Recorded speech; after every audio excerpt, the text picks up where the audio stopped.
découvrez la magnificence du livre d'Isaïe, une révélation transformatrice qui choquera votre foi. Dans la 3e année du roi Joachim, fils de Josia, le royaume de Juda était en proie à l'inquiétude, assiégé par les menaces assyriennes. L'atmosphère de Jérusalem était lourde de désespoir. Le peuple, pétri d'incrédulité et d'apostasie, était à la recherche de réponses en ces temps troublés. C'est alors qu'Isaïe, fils d'Amos, se tenait dans sa maison, noyé dans la prière. Cette nuit-là, alors que les étoiles brillaient comme des diamants dans le ciel, un événement surnaturel allait redéfinir le cours de sa vie. Soudain, il se retrouva transporté dans une vision. Il était devant le trône du Saint d'Israël, entouré de séraphins aux ailes majestueuses qui criaient à pleine voix, « Saint, Saint, Saint est l'Éternel des armées. Toute la terre est pleine de sa gloire. » L'intense lumière de la sainteté divine le pétrifia. Isaïe, conscient de son indignité, s'écria, « Malheur à moi, je suis perdu. Je suis un homme aux lèvres impures, et j'habite au milieu d'un peuple aux lèvres impures. » À cet instant, l'un des séraphins prit une pierre ardente de l'autel et la toucha à ses lèvres, déclarant, « Voici, ceci a touché tes lèvres, et ton iniquité est enlevée, et ton péché est expié. » Éprouvé par cette rencontre, Isaïe éprouva un nouvel appel. Une voix résonna, demandant, « Qui enverrai-je, et qui marchera pour nous ?» N'hésitant plus, Isaïe répondit avec ferveur, « Me voici, envoie-moi. » Cette perception d'être choisi pour annoncer un message de purification et de restauration pour son peuple l'emplissait d'une passion nouvelle. Cependant, la tâche qui s'annonçait serait redoutable. Le roi Akaz, affolé par les tensions, s'en remettait aux alliances humaines plutôt qu'à la fidélité divine. Isaïe dut alors faire face à l'incrédulité du roi et des nobles. Comment faire entendre la voix de Dieu dans une époque marquée par le rejet des vérités spirituelles? Il se tenait dans la cour royale, ferme dans sa mission, mais conscient des défis démesurés qui lui faisaient face. Avant de continuer avec ce récit biblique incroyable, je veux m'assurer que vous ne manquez aucune de ces histoires puissantes des Écritures. Cliquez sur l'icône de cloche et sélectionnez toutes les notifications. Ces narratives bibliques ont transformé d'innombrables vies à travers l'histoire. Si la parole de Dieu à travers cette histoire vous bénit, s'il vous plaît aimez et partagez avec quelqu'un qui a besoin d'entendre sur la fidélité de Dieu aujourd'hui. Dites-moi dans les commentaires, quelle histoire biblique a le plus impacté votre parcours de foi? Je suis toujours émerveillé de comment la parole de Dieu parle au cœur à travers les générations. Maintenant continuons avec ce que le Seigneur fit ensuite, dans la lumière de la vision divine qu'il avait reçue. Isaïe avançait avec ardeur, plantant des graines d'espoir dans le cœur d'un peuple désespéré. Chaque proclamation de sa bouche était comme une flèche de lumière visant à percer l'obscurité. Mais, tandis que la destruction menaçait à leur porte, les cœurs restaient durs. Loin d'être dissuadé, Isaïe persévérait, lançant des visions de rédemption et de promesses. « Voici, la Vierge concevra et enfantera un fils, et son nom sera Emmanuel, disait-il, appelant le peuple à lever les yeux vers leurs vérités ancestrales. Et la grande question subsistait dans l'air pesant de Jérusalem, le peuple tournera-t-il son cœur vers Dieu, ou s'enfoncera-t-il davantage dans l'apostasie? Isaïe, fortifié par sa rencontre avec le Seigneur, savait que chaque mot prononcé était un pas vers la lumière, un appel à la repentance qui pouvait changer l'histoire de Juda. Dans ces jours d'épreuve et de turbulence, le roi Akaz, hésitant entre la foi et la peur, convoqua ses conseillers dans la chambre haute du palais. Il était accablé par les bruits des boucliers assyriens retentissant aux portes de Jérusalem. La violence et la guerre menaçaient d'envahir son royaume, et en son cœur, il savait que fonder son espoir sur les hommes serait futile. Mais la foi en Dieu lui semblait un sentier obscur. Lorsque le roi entendit les paroles d'Isaïe au milieu de la cour royale, un frisson parcourut son échine. « Je suis le Seigneur, et je vous sauverai », proclamait le prophète, détaillant les merveilles que Dieu avait préparées pour ceux qui se tournaient vers lui. Les nobles, méfiants, chuchotèrent entre eux, et l'ambiance était chargée de scepticisme. Le roi Akaz, face à cette rébellion spirituelle, avait du mal à accepter la véracité des promesses divines. Cependant, Dieu, dans sa souveraineté infinie, savait que le cœur d'Akaz était partagé. C'est alors qu'il envoya Isaïe vers lui avec une instruction sacrée, « Va trouver le roi, et dis-lui de demander un signe. Qu'il ne craigne pas, car même si les nations s'élèvent contre lui, il sera préservé. » Dieu lui offrait une preuve tangible de sa fidélité, mais l'incertitude du roi le maintenait attaché à ses propres raisonnements. Isaïe, imbu de la puissance du Saint, se présenta devant lui, « Roi Akaz, écoute la parole de l'Éternel. Ne crains pas les menaces des Assyriens. Demande un signe à l'Éternel ton Dieu, que ce soit en bas dans le séjour des morts ou en haut dans les cieux. » Cette invitation divine avait un poids immense. Le roi, cependant, se retira dans sa crainte et répondit avec des phrases chargées d'ironie, « Je ne demanderai point de signe, et je ne mettrai pas l'Éternel à l'épreuve. » Soudain, une colère s'éleva dans le cœur d'Isaïe. « Écoute donc, ô maison de David !» déclara-t-il avec une voix qui résonnait comme le tonnerre. « Vous êtes épuisés en agissant contre les hommes, faut-il encore vous fatiguer contre mon Dieu ?» Avec ferveur, il ajouta, « Voici, la Vierge concevra et enfantera un fils, son nom sera Emmanuel, Dieu avec nous. » Les mots d'Isaïe étaient chargés d'une promesse surnaturelle qui dépassait tout entendement. Quand la vision du Messie fut révélée, un silence profond régna. Akaz, malgré son cœur endurci, ne pouvait ignorer le mystère qui se tissait autour de lui. Alors qu'il se tenait là, à l'orée de la foi, un profond dilemme de salut s'ouvrait devant lui, saisir cette promesse de rédemption à travers la foi, ou s'en tenir à la méfiance, laissant le royaume sombrer dans des ténèbres encore plus profondes. À travers toute cette tourmente, le peuple de Juda se demandait si des jours meilleurs viendraient. Plusieurs choisiraient d'ignorer les avertissements spirituels, mais d'autres, inspirés par les paroles du prophète, commencèrent à espérer. Dans les ruelles de Jérusalem, des murmures d'espoir circulaient, car la promesse d'Emmanuel se rapprochait. Le cœur du roi, actuellement en proie à la peur, avait besoin d'un engagement véritable, d'une réponse sincère à l'appel divin. Quand le moment viendra pour le Messie, comprendra-t-il notre état ? Se demandaient les habitants de Jérusalem dans un mélange de crainte et d'espoir. Alors que les jours s'écoulaient, une question persistait dans l'air, accepteront-ils le signe de Dieu, celui qui briserait le cycle de désespoir, ou continueront-ils à emprunter des chemins détournés? À ce paradoxe renforcé par la promesse divine, le ciel s'ouvrait pour rassembler les efforts du monde entier vers le dessein suprême du Créateur. Car en vérité, le Seigneur disait à son peuple, « Mais ce que vous ne savez pas encore, c'est que je prévois ce qui va venir. » Alors que le roi Akaz retournait dans ses appartements, la nuit enveloppa Jérusalem d'une ombre inquiétante. Les bruits de la ville s'évanouirent lentement, laissant place à un silence pesant, où seules les pensées tourbillonnantes du roi résonnaient.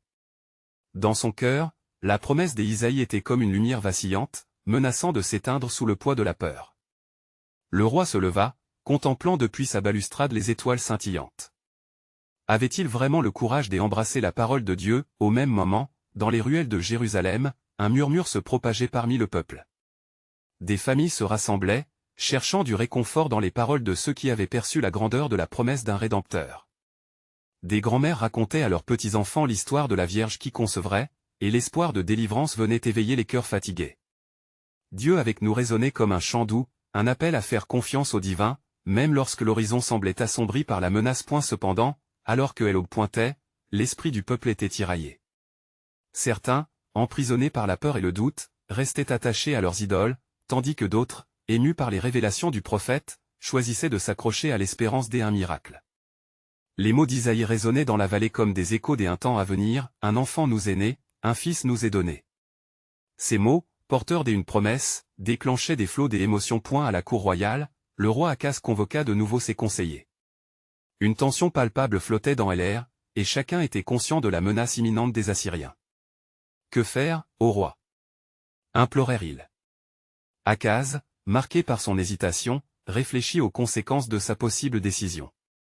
Un choix en faveur de Dieu pouvait-il entraîner le royaume vers la paix promise? Soudain, en plein conseil, une vision embuée apparut à son esprit.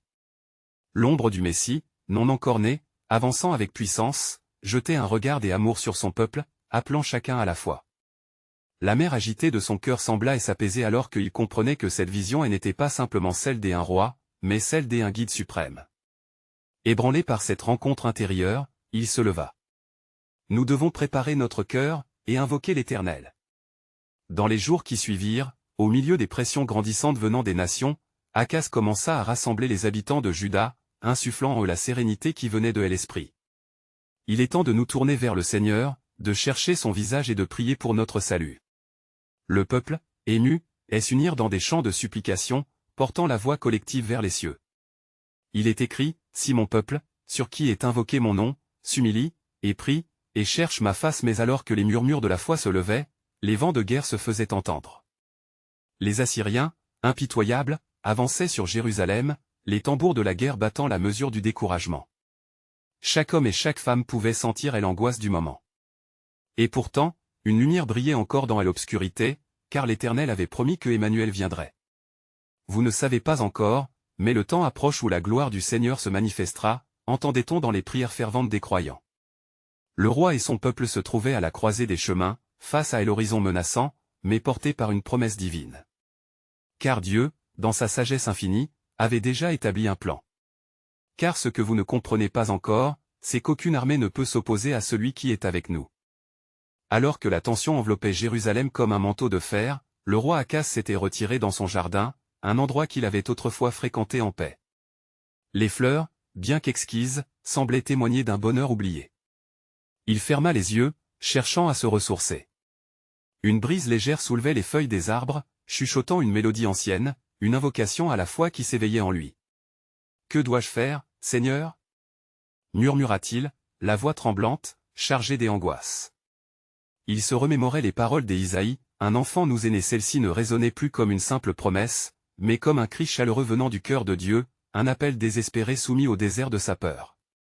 Les murmures de l'assemblée des croyants lui revinrent alors en mémoire, leur voix s'élevant dans un chant d'espoir. Dans la ville, le peuple continuait à prier, s'accrochant à la parole révélée d'Isaïe. Les familles, main dans la main, formaient des cercles autour des feuillages dans les cours intérieures, chantant des hymnes d'adoration. Leurs chants vibraient, faisant écho aux promesses divines, au point d'attirer l'attention des voisins et des passants. Ces chants portaient de l'espoir, soutenus par la conviction que Dieu ne les avait pas abandonnés. « Fortifie-toi et prends courage, car l'Éternel est avec nous. » Entendaient-ils les uns des autres. Cette communion de foi trouva écho dans le cœur du roi, et il se leva avec résolution. Sa prière était devenue une arme, un cri du cœur, et il savait maintenant qu'il ne devait pas seul porter le poids de sa responsabilité mais avec son peuple, en unissant leurs voix vers le ciel. Fort de cette compréhension, il convoqua un rassemblement solennel sur la place de la ville. « Peuple de Juda, l'heure est grave, mais notre Dieu est plus grand que tout ce qui nous menace. » déclara Akaz avec force. Les regards se tournèrent vers lui, une lueur d'espoir mêlée d'inquiétude. « Ne craignez rien, car un enfant nous est promis. Emmanuel va naître pour nous délivrer. » Il demanda aux prêtres et aux prophètes de s'unir dans la prière, comme un seul homme. « Portons ensemble notre supplication à l'Éternel et levons nos cœurs vers lui. » Les mots du roi résonnèrent avec puissance. Les tambours de la guerre qui se faisaient entendre semblaient s'éteindre devant cette proclamation de foi. Tandis qu'il s'agenouillait, un silence s'installa. Les cieux semblaient s'ouvrir, et l'atmosphère lourde de la ville se transforma en un espace de sainteté. Dans ce moment sacré, une nouvelle lumière se leva dans le cœur d'Akaz, une révélation touchant les âmes de ceux qui étaient rassemblés. Ils comprenaient alors que leur force ne dépendait pas de leur propre capacité, mais de la fidélité du Seigneur qui avait fait des alliances avec leurs ancêtres. Tous unis dans la prière, ils levèrent leurs mains vers les cieux, et l'unité de leur voix fit vibrer les murs de Jérusalem. « Ô Éternel, entends notre cri, et délivre-nous des mains de nos ennemis. » clamèrent-ils. Soudain, une grande lumière scintilla au-dessus d'eux, et une chaleur inexplicable les enveloppa. Leurs cœurs battants de foi se mirent à vibrer à l'unisson des promesses anciennes, comme si une porte spirituelle venait de s'ouvrir. Une nouvelle espérance gonflait dans leurs âmes. Cependant, ce qu'ils ignoraient, c'est que bien qu'Emmanuel fût en route, les épreuves à venir testeraient leur foi. Les ombres continuaient de se rassembler à l'horizon, obscurcissant leur chemin. Car ce que vous allez bientôt découvrir, c'est que Dieu a préparé un chemin pour ceux qui lui font confiance, même dans la vallée de l'ombre. Le soleil déclinait lentement sur Jérusalem, alors que l'assemblée se dispersait lentement après le rassemblement, portant dans leur cœur une étincelle nouvelle, allumée dans l'ombre de leur peur. Akaz, empli de résolution, savait que cela ne suffisait pas. Les bruits de guerre résonnaient encore au loin, écho d'une menace imminente, un rappel que la lutte n'était pas encore finie. En cette heure où elle était chargée de tension et d'espérance, le roi se dirigea vers le palais, le cœur affaibli par les lourds fardeaux qu'il devait porter. Il réfléchissait aux paroles d'Ésaïe, méditant sur la promesse du Messie. « Comment vais-je voir sa venue » pensait-il, se demandant comment le Dieu d'Israël pourrait transformer leur désespoir en délivrance. Dans le sanctuaire du palais, Akaz se retrouva devant l'autel du Seigneur, un autel usé mais encore rempli de l'odeur des sacrifices offerts avec foi. Les larmes coulaient maintenant sur ses joues, car le roi réalisait à quel point il avait besoin de la miséricorde divine.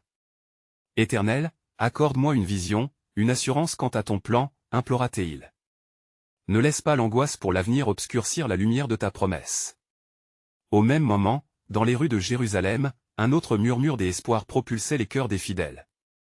Des familles se rassemblaient autour des feux, partageant récits et hymnes d'adoration, leur foi s'enflant comme une marée, une réponse au jeu de l'angoisse et du doute. L'Esprit de Dieu semblait flotter au-dessus de la ville, et des cantiques de louanges s'élevaient, troublant même les cœurs des sceptiques. « Emmanuel est avec nous !» chantait-il. Les paroles résonnaient comme un refrain céleste, imprégnant les murs de la ville d'un son vibrant de vérité. Chaque note était une proclamation de foi, chaque souffle une prière. Akaz, de son cabinet, pouvait entendre l'écho de cette promesse se mesurer à l'écho du tambour guerrier au loin. Point dans cette dualité des luttes, des craintes et de la foi, le roi ne comprenait pas encore qu'une révélation se préparait pour lui. Le jour s'assombrissait, et une nuée éthérée s'éleva du sommet du temple, comme si le ciel voulait parler à ce peuple désespéré. Soudain, une ombre passa au-dessus du palais, ébranlant l'esprit du roi en prière. Malaisé par des visions inconnues, Akaz se leva de son autel, le cœur battant dans sa poitrine. Quand les cieux s'ouvrent pour ceux qui prient, se dit-il, un chemin peut être révélé même à travers les plus sombres épreuves. Le tension dans l'air était palpable, et dans son cœur, un sentiment grandissant de certitude prenait de la place. Une voix s'adressa à lui, rugissante mais pleine d'une bonté profonde, « Reste ferme, ô roi. Car même dans les conflits, mes voix ne failliront jamais. Emmanuel ne viendra pas uniquement comme un enfant, mais comme la lumière de l'espoir contre tous les ténèbres. » La promesse résonna dans le palais, et Akaz, bien qu'angoissé, trouva la force dans les mots que Dieu avait soufflés dans son cœur. « Seigneur, je vais croire en ta promesse, et je ferai tout pour guider mon peuple vers la lumière. » Alors qu'il se tenait là, ce roi au sein de l'adversité, il savait que le désert devant eux ne serait pas vain. Un chemin se tracerait, car le Seigneur lui-même serait leur guide.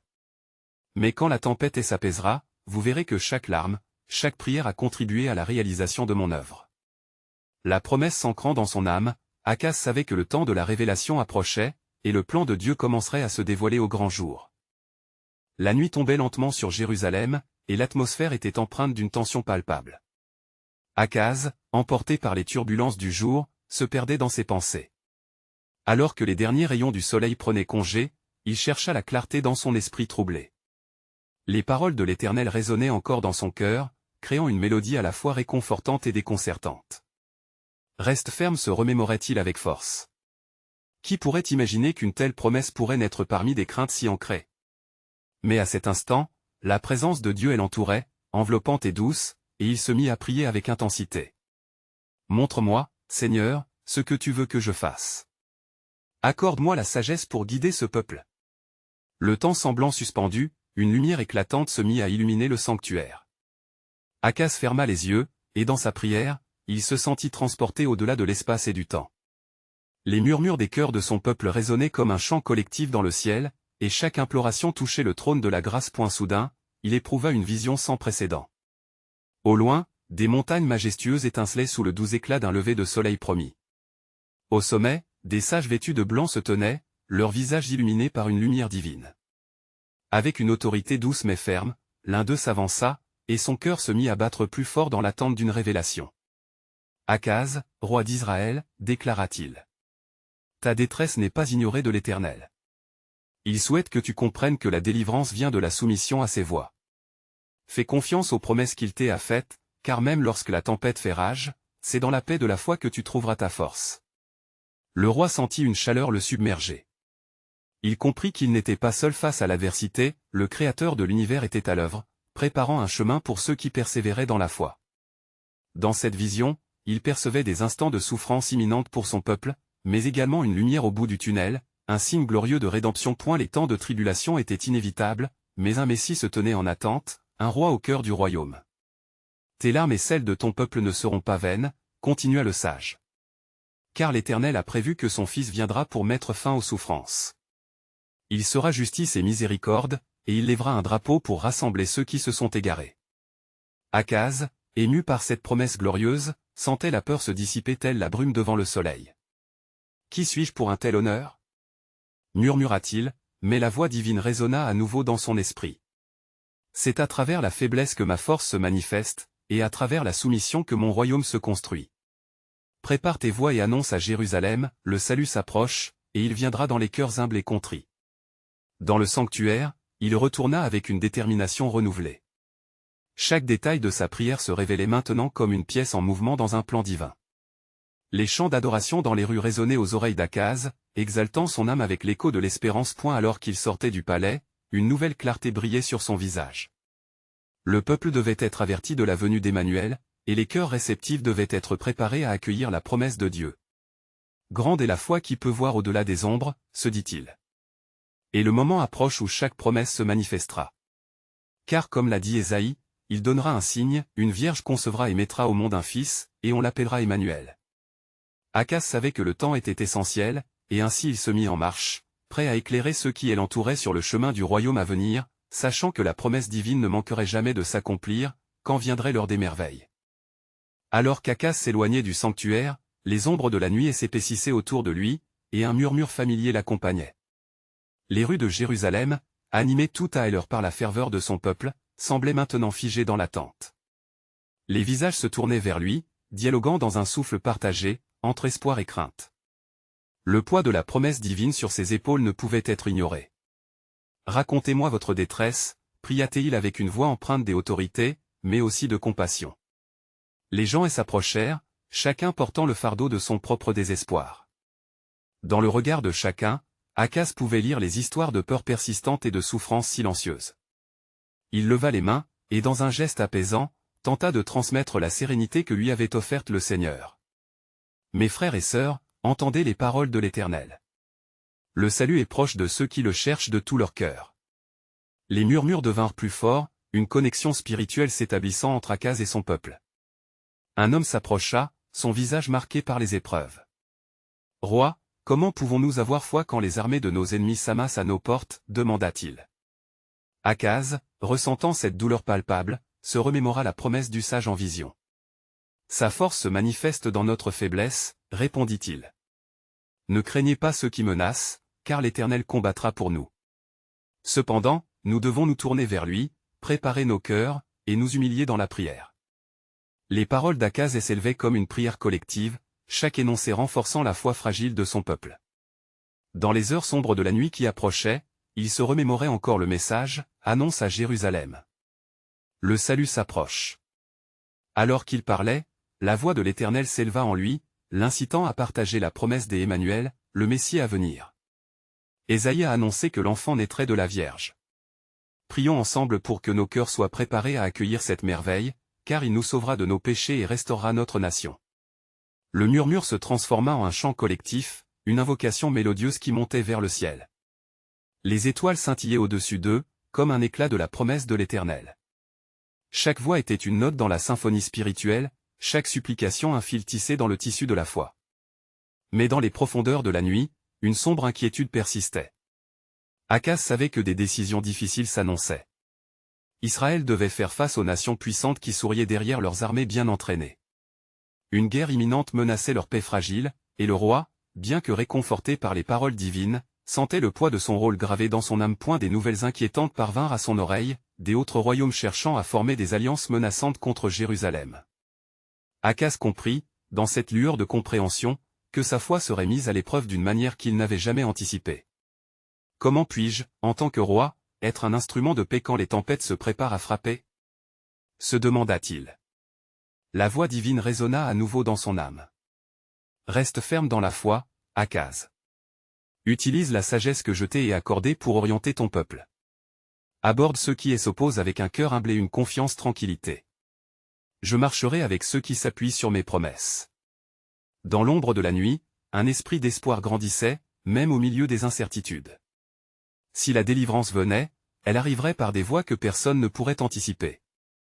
Que sa volonté soit faite, murmura-t-il, se fortifiant dans la prière. Ainsi, dans les prochaines heures, alors que les menaces s'intensifiaient, Akaz se prépara à se rendre auprès des chefs et des guerriers, décidé à annoncer non seulement la nécessité de l'unité, mais aussi la promesse d'un espoir imminent. Car l'Éternel a des pensées de paix et non de malheur pour nous donner un avenir et de l'espérance, Jérémie 29, 11. Une promesse qui ne faillirait jamais, même au cœur des tempêtes. Sa destinée divine se rapprochait, comme un mystère s'éclaircissant dans les cœurs humbles. Qui aurait cru que le roi de gloire viendrait à travers un petit enfant parmi les simples ? Dans les jours qui suivirent, alors que le soleil se levait sur Jérusalem, une tension palpable et une expectation sacrée enveloppaient la ville. Akaz, déterminé et galvanisé par la promesse divine, convoqua les chefs et les prophètes au palais, leur rappelant que leur avenir reposait sur la fidélité de l'Éternel. « Mes frères, s'écria Akaz, sa voix résonnant dans la salle, les temps sont sombres, mais notre Dieu est un phare dans la tempête. Ne regardons pas aux menaces extérieures, car notre force est en lui. Ésaïe a dit, si vous ne croyez pas, vous ne vous maintiendrez pas. Ésaïe 7h9, nous devons nous appuyer sur cette vérité. Les visages étaient gravés d'inquiétude, et l'atmosphère était chargée d'incertitude. Un sage parmi eux, Éléazar, se leva pour parler. Roi, les alliances se forment autour de nous. Nous devons agir, faire des choix qui assureront notre survie. Mais une alliance avec des dieux étrangers peut-elle être la réponse? Akaz sentit son cœur se serrer. Il se rappelait des avertissements des prophètes sur les conséquences de se détourner de l'Éternel. Non, Éléazar. Ce que nous devons faire maintenant, c'est renforcer notre foi, et non l'affaiblir. Notre Sauveur viendra, et il est de notre devoir de demeurer fidèles dans nos cœurs. Le temps passait lentement alors que les discussions continuaient, mais une lumière divine éclaira soudainement l'esprit d'Akaz. Il se tourna vers les anges des chants résonnants qui avaient empli l'air sacré la nuit précédente. Ces chants, ces promesses, étaient la clé de leur force. Nous prions avec ferveur. Nous jeûnons et invocations les cieux, afin que Dieu se souvienne de son peuple. Son appel se transforma en supplication, et une prière fervente s'élevait vers le trône du Très-Haut. Une nuit, alors que la lune veillait sur Jérusalem, Akaz se retrouva seul au sommet de la forteresse. Il contempla la ville et s'étalant devant lui, bercé par les ombres persistantes de la peur. Soudain, une vision l'envahit. Une grande lumière émergea des ténèbres, et au centre de cette gloire, il aperçut un enfant prodige, entouré d'une douceur divine. Les mots résonnèrent en lui, tels des échos sacrés, « Je suis le chemin, la vérité et la vie », Jean 14h6. Cette révélation bouleversa Akaz. Il comprit que le Sauveur, qui allait illuminer leur sombre réalité et transformer leur détresse en espoir, se tenait au milieu d'eux, bien qu'invisible. La peur qu'il ressentait s'estompa, remplacée par une profonde confiance. « Vois, Seigneur. Si tu es avec nous, qui sera contre nous ?» Il sut alors qu'il devait se rendre auprès de son peuple à nouveau, pour les exhorter à oublier leurs doutes et à se rappeler que Dieu était leur refuge. Lorsque le jour se leva, Akaz se rendit à la place publique. Il s'adressa à tous ceux qui l'entouraient, au peuple de Dieu, notre aide est dans le nom de l'Éternel, qui a créé le ciel et la terre. Quoi qu'il arrive, ne perdons pas espoir, car je vous dis, un enfant nous est né, un fils nous est donné, et le gouvernement sera sur son épaule. Son nom sera, merveilleux, conseiller, Dieu fort, Père éternel, Prince de la paix.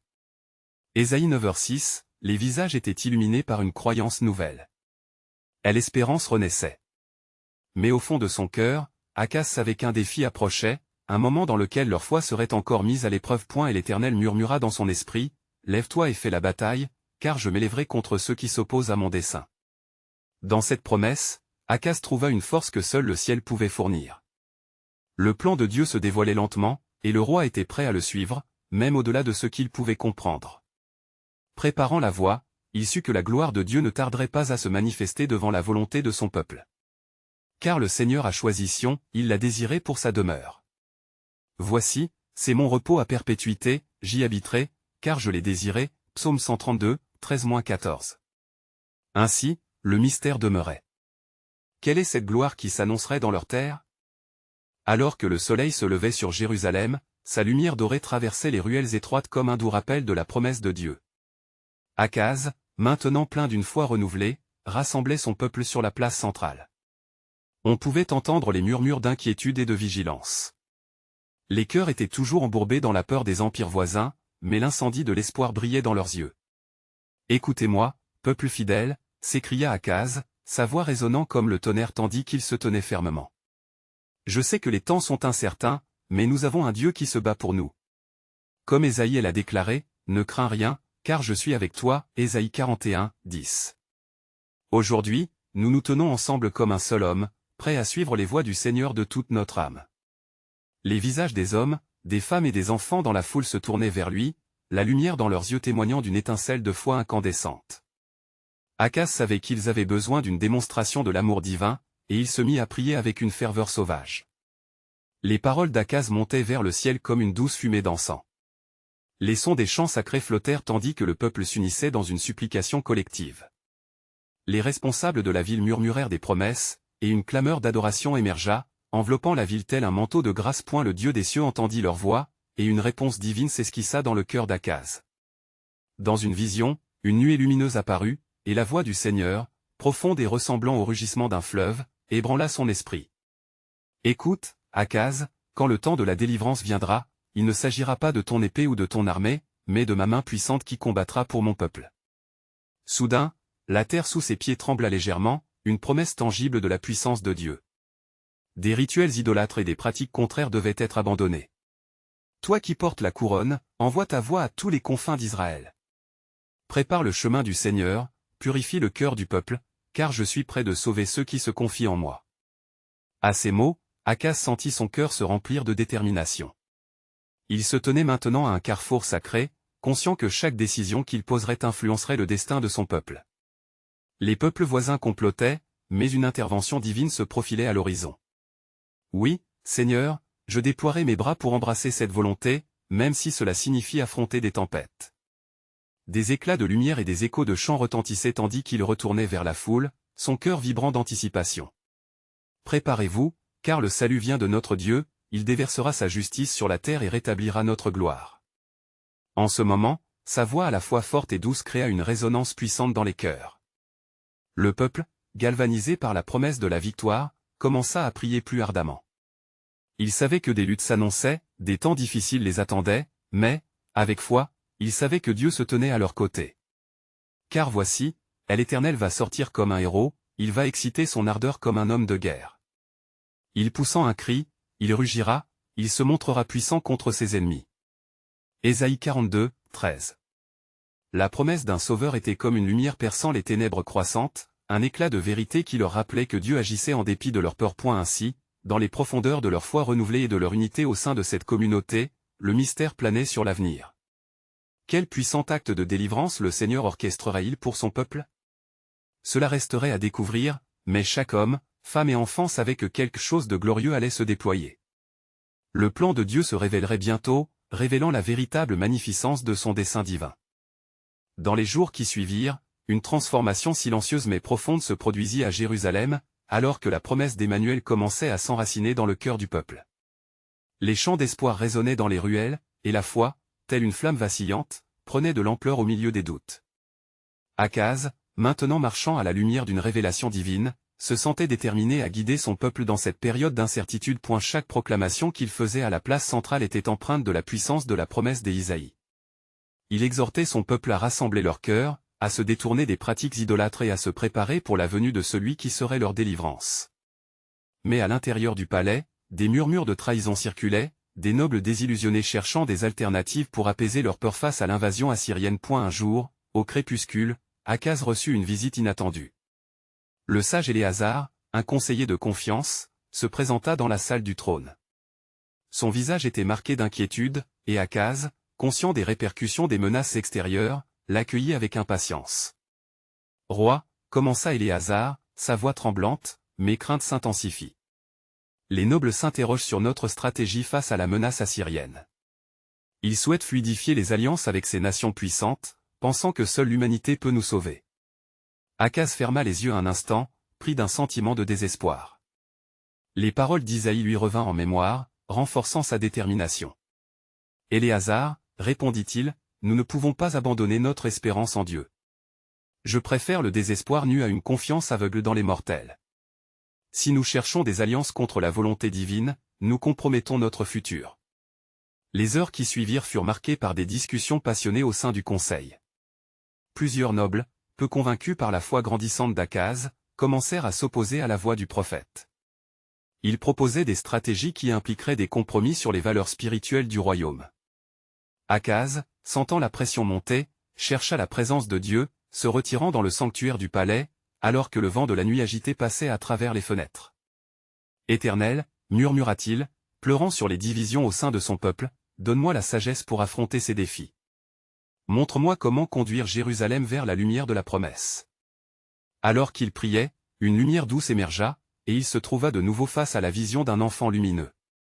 L'enfant, avec une douceur et une force féminine, étendit ses bras vers lui, comme pour l'inviter à embrasser le plan divin. Akaz, entendit-il dire, « N'aie pas peur des hommes, car moi seul ai le pouvoir d'apporter la paix. Je suis avec ceux qui se confient en moi. Préparez vos cœurs, car mes voies ne sont pas les voies des hommes. » La foi d'Akaz fut alors renouvelée par cette rencontre spirituelle. Le lendemain, le roi se présenta devant son peuple, rassemblé en foule. Le cœur lourd mais espoir vibrant, il éleva sa voix. Mes frères et sœurs, notre foi sera notre force. Ésaïe a annoncé que l'Éternel nous enverra un sauveur. Choisissons de rester fidèles à notre Dieu, rejetons les voies de ce monde et convergons nos cœurs vers celui qui est Emmanuel. Préparons-nous à le recevoir. Les nobles crurent de moins en moins aux promesses divines, mais les simples croyants, animés par la chaleur de la foi, s'écriaient Amen. Leur chant portait dans l'air, et Akaz, bien qu'épuisé par les luttes internes, savait que quelque chose de glorieux se préparait toute proche. À cette période de tension accrue, les armées assyriennes continuaient à se rassembler à leurs portes, mais Akaz, fortifié par sa conviction et la voix du peuple, tint à défier les rumeurs de guerre. Si Dieu est pour nous, qui sera contre nous? Répétait-il, alimentant les cœurs de confiance en l'avenir. Promis. Cependant, alors que la menace se rapprochait, une ombre d'inquiétude traversait les visages des gens. L'incertitude et la peur continuaient d'assaillir les esprits, et des murmures de désespoir restaient persistants. Que faire si la promesse d'Emmanuel n'est pas pour nous? Demanda une femme dans la foule.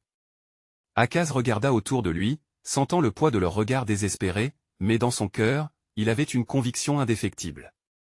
Le temps est venu d'agir dans la foi, déclara-t-il avec fermeté. Je vous appelle à nous rassembler et à prier ensemble. Implorons la miséricorde de l'Éternel. Faisons un jeûne collectif et revêtons-nous d'humilité. Que tous ceux qui croient se joignent à nous pour une prière ardente. C'est notre seul refuge contre les forces qui nous menacent. Ainsi, le peuple de Juda se mit à jeûner et à prier. Chaque humble supplication était un chant s'élevant vers le ciel, une démonstration de leur confiance inébranlable envers l'Éternel. Et bien qu'ils ne savaient pas encore de quel côté se tournerait la balance, ni quelle serait l'issue de leur supplication, Akaz était certain que les cœurs de ceux qui attendaient devraient toujours s'orienter vers le divin. Car voici, l'Éternel va faire pour son peuple de grandes choses, et notre délivrance approche, murmura-t-il, avant de se retirer dans le silence. Mais en lui, un mystère demeurait. Que se passera-t-il, ô Seigneur, quand le temps de ta visitation sera là? Que nous révélera l'apparition de la lumière dans notre obscurité? À ce moment-là, ils savaient que l'heure cruciale approchait et que la promesse d'Emmanuel serait bientôt révélée dans toute sa magnificence, éclairant les sentiers obscurs de son peuple, lui laissant une lueur d'espoir nouvelle. Ainsi, chaque jour, ils attendaient, unis dans la foi, créant un murmure collectif qui s'élevait vers les cieux. Et vous ne savez pas encore, mais il est écrit que, quand le Messie viendra,